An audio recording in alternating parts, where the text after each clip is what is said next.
Hello, I'm at home to record this assembly today, and I'm wearing my jumper because I've been sitting out in the garden and I'm just looking out of the window.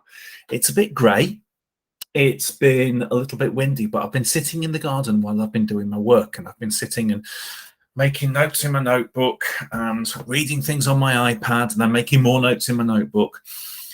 And I thought I'd tell you because as I was sitting there, there was this noise, and I was kind of looking around, going, "What's that?" And it's going, bzz, bzz, bzz. And the flowers behind me were absolutely covered in bees, and it was really, really lovely. I was really excited because I got these fantastic pollinators in my garden.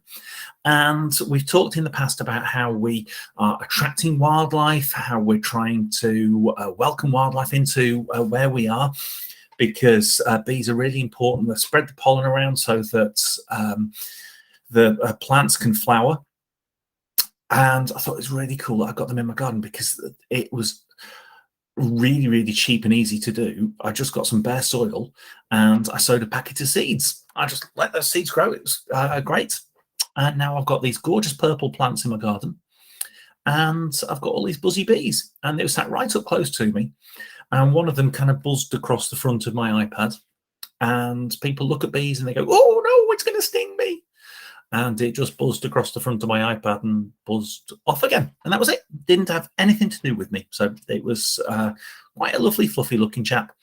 It was very lovely. I quite enjoyed it. So it was good for my mental health. It was good for the environment. Only now, I'm a little bit chilly. So anyway, enough of that. It was just something that was really lovely that I thought I'd share with you. What I'm going to do is I'm going to read you a story today, because obviously we love a good book. Some of the older children will look at the story and go, "This is a bit silly. This is a bit babyish." And you might think that, but there is actually a really, really important meaning behind it.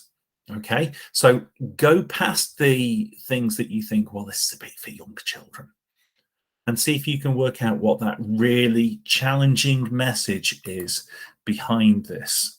Okay, so let's open Kindle, and there we go. So this is a story called Lily and the Polar Bears.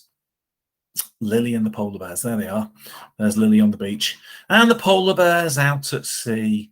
Daisy, age 5, says, "This is a very good story." Well, I'm glad that Daisy likes it. I hope you do as well.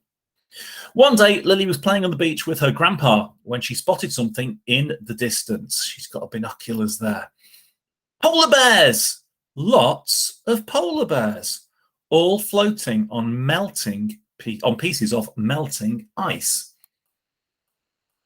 "Hello," they said as they clambered onto the shore. "We're very sorry to bother you, but our homes have melted and we've nowhere to stay. Can you help us?"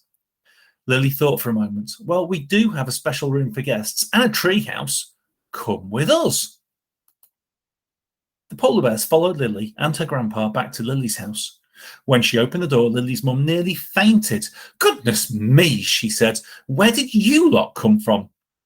Then she invited the polar bears in for tea and cake.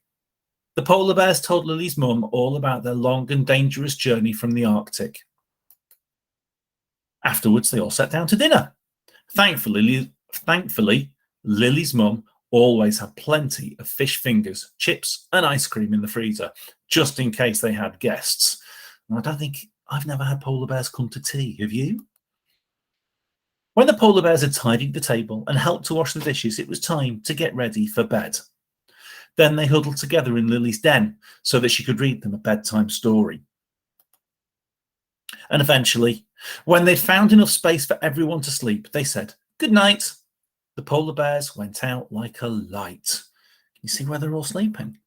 In the attic. One of them sleeping in the bath. Can you imagine sleeping in a bath?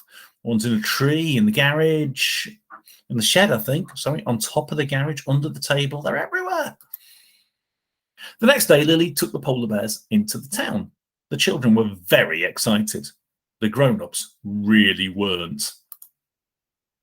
They thought the polar bears took up too much room, or that they might eat them. But in time, people realized that polar bears were kind. There's a firefighting polar bear helping somebody at the top of the building, and brave and fun. Wow, swimming and ice skating, all sorts. Soon the polar bears got their own flats and jobs. There were polar bear builders, polar bear teachers, and polar bear postmen. There were also polar bear policemen, polar bear footballers, polar bear dancers, and singers. Some polar bears opened their own shops. Some polar bears even became astronauts. This is one small step for bear, one giant leap for bearkind. And the most wonderful thing of all was everyone felt at home. There you go. What a great story. I really like that. I mean, I'm quite lucky. I quite like all the stories that we share. So I wonder if you can take a moment then to have a think about the message behind that story. Okay, stop the video and see if you can have a think about that as a class. Okay, I wonder what ideas you've shared. Now, this is the interesting thing, because Lily made those polar bears feel welcome.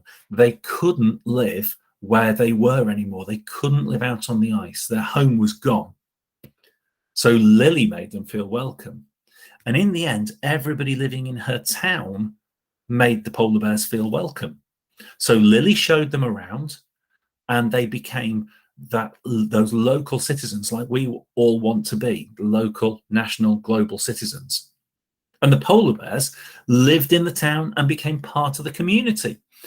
Just like we are part of the Wincham and part of the Northwich community, the polar bears just joined in.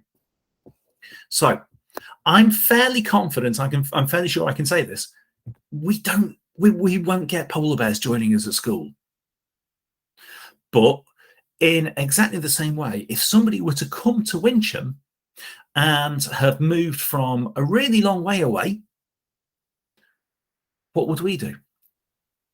Would we turn around and say, no, you can't come here? Or would we say, brilliant, come here, come on, I'll show you where everything is. I'll show you where the toilets are, the hall is, and you can come and join us to play football at playtime. Which one of those things would you do? First one, no, you can't come here. Second one, yeah, come along, you can be our friend. Everyone's welcome here. Put your hand up if you do the first one. No, you can't come here. Absolutely, none of us would do that. Put your hand up if you do the second one. Yes, of course you can come here. You can be our friend. You can join in with what we do. Because everyone is welcome at Wincham. And it doesn't matter whether you come from Manchester, Wincham, Northwich, Cleethorpes, South Africa, somewhere in the Antarctic, if you're a polar bear or whatever, it just doesn't matter. It doesn't matter whether you're black, white, brown, furry with big claws and eat seals, or Muslim or Jewish or Sikh or gay or straight. It doesn't matter. Everyone's welcome at Wincham. Absolutely everybody.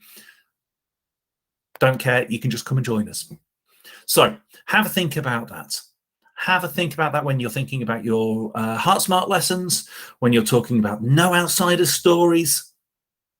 Have a think about that when you meet somebody new, when somebody comes to join your class, when somebody comes to the school, when a visitor comes around the school. Have a think that everyone is welcome at Wincham.